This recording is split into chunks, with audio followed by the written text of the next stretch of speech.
Psalm 40. I patiently waited, Lord, for you to hear my prayer. You listened and pulled me from a lonely pit full of mud and mire.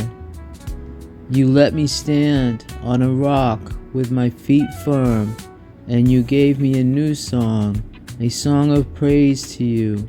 Many will see this, and they will honor and trust you, the Lord God.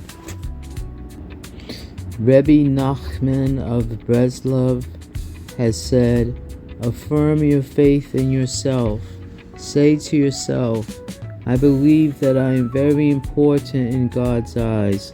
I believe that I can return no matter how far I've strayed. I believe that I have the inner strength to change. I believe that I can become truly devoted and close to God.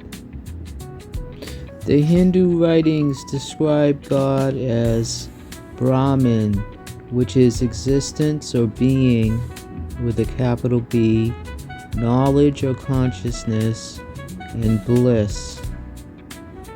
The Absolute is existence, knowledge, and bliss, which includes compassion and love when manifested on the earth.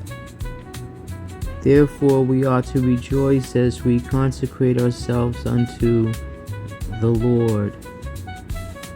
The Bible says, rejoice in the Lord always, and again I say rejoice.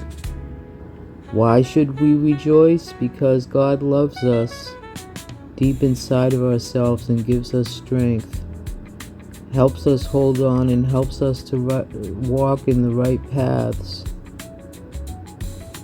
Our life is like a flower with the perfume of a flower wafting forth as we cling to God. Yes, our lives may be brief or long on this earth, but our inner lives are eternal.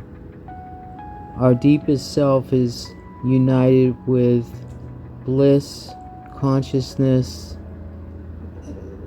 and beingness or existence. That is the raw beingness of ourselves, is one with God. Therefore, God raises us from the pit as we have faith and sets our feet in a solid place. This has been Marita Renee. God bless you.